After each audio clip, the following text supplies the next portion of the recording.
Hey, how's it going guys? mltmagictricks here. So in today's video, I'm going to be performing and then teaching you this really awesome a card at any number style card trick. This one will get great reactions from your spectators, so I do recommend you stick around and learn this one. But before we get into this performance, make sure you guys enter the $100 Amazon gift card giveaway. I'm giving away 10 $10 Amazon gift cards, and all you need to do in order to enter is be subscribed to the channel with post notifications on, leave a like on this video, and comment something you like about this video or my channel in the comment section below, and I'm going to be announcing the 10 winners in a video next week, so make sure you guys get your entries in. And now let's get straight into this performance.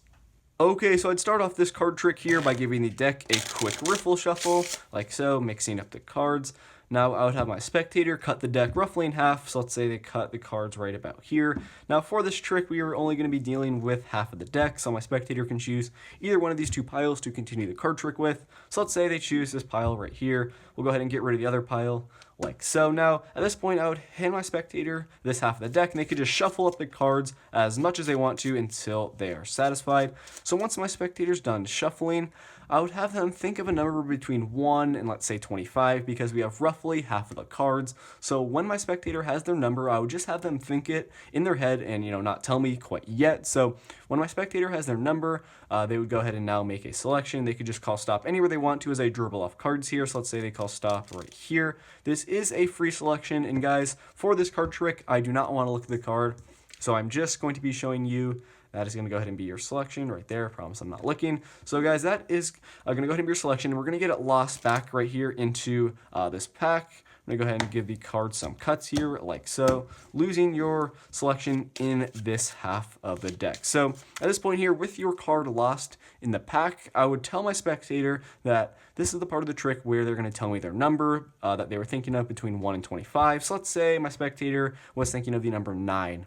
Now I would tell them that I'm going to deal off one card at a time from the top of the deck here until we reach 9. So I would go 1, 2, 3, 4, 5, 6, 7, 8, and of course 9, just like that. So keep in mind here, guys, my spectator at the beginning of this trick could have chosen, either one of the two piles to continue the card trick with.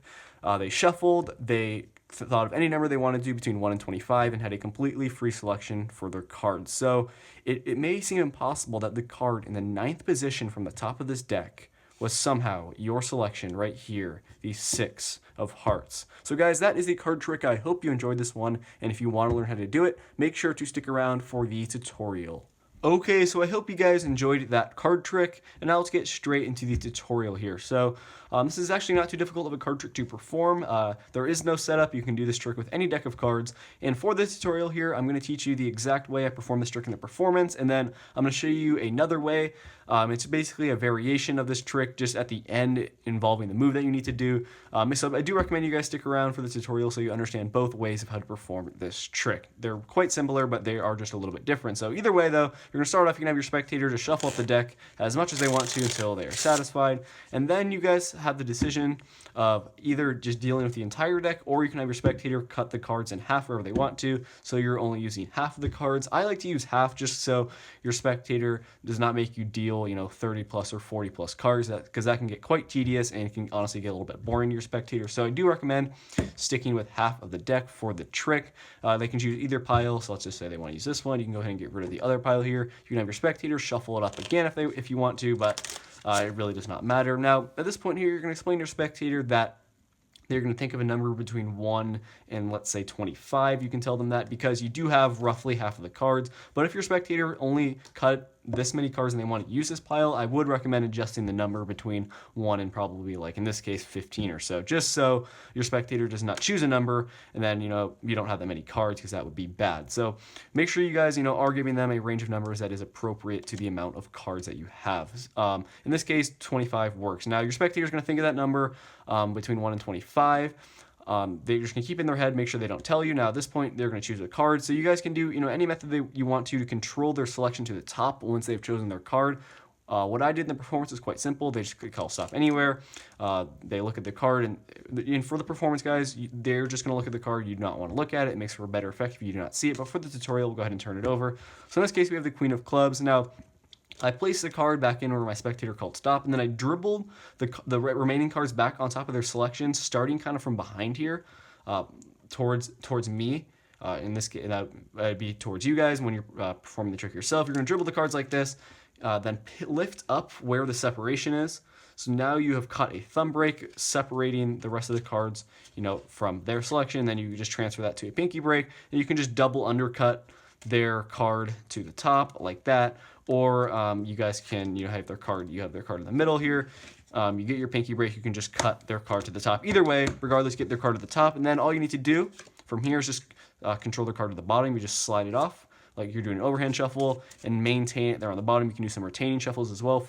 Your four fingers are applying pressure on the card like that, and you just made it appear that you're mixing their card into this packet, but in reality it's right there on the bottom. Now at this point, with their selection on the bottom of the deck, that's what you need. Your spectator, you have them tell you the number that they were thinking of. So in this case, let's say it was 12.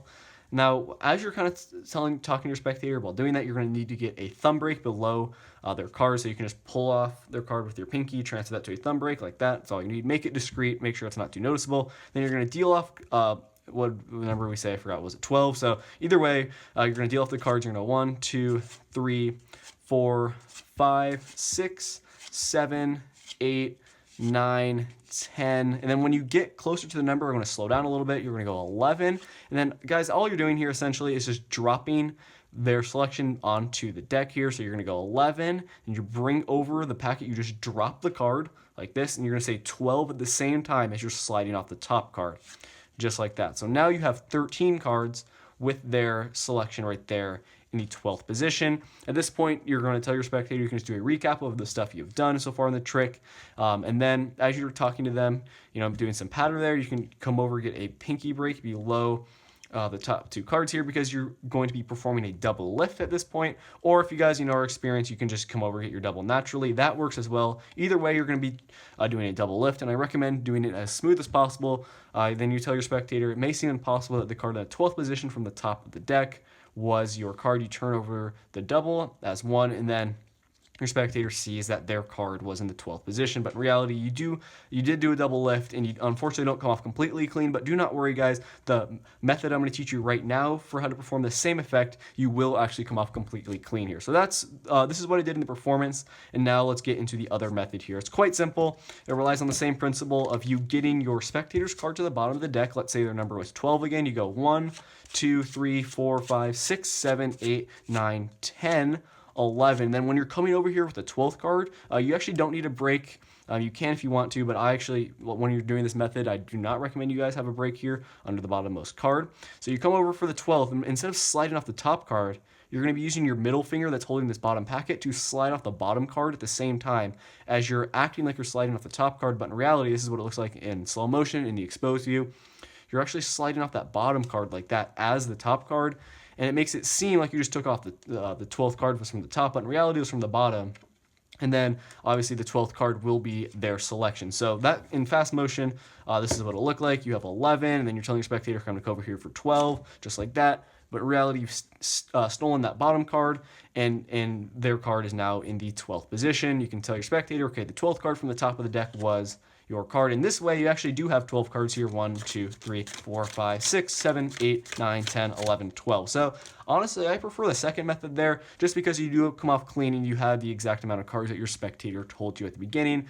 And also for this trick, guys, just a warning, if you do have a spectator that will probably heckle you, or that you think would heckle you, so if you're performing this trick for a sibling or something like that, and they want to kind of troll you, I guess, by choosing the number 1 or something like that, if you do think that's going to happen, make sure you do the range from like 5 to whatever amount of cards, like 25 for example, because unfortunately if they choose 1 in their cards and their force cards at the bottom, it's kind of hard to do 1 card because it's basically impossible. So make sure you guys do keep that in mind when you're performing this trick. But anyways, guys, that's going to wrap it up for the tutorial. I hope both methods I explained for this trick made sense. It's obviously not too difficult. Choose either method you want to when you perform this trick yourselves, and I do recommend you guys give this card trick a try because it will get great reactions from your spectators. But that's going to wrap it up for this video. Make sure to enter the giveaway. Just leave a like, subscribe, and comment, and I'm going to be announcing the 10 winners in a video next week, so make sure you guys do get in your entries. Thank you so much for the support. We just hit 190,000 subscribers, which is absolutely amazing, so I do thank you guys for that. And anyways, that's going to wrap it up for this video. Thank you so much for watching, and I'll see you guys in my next one. Peace out.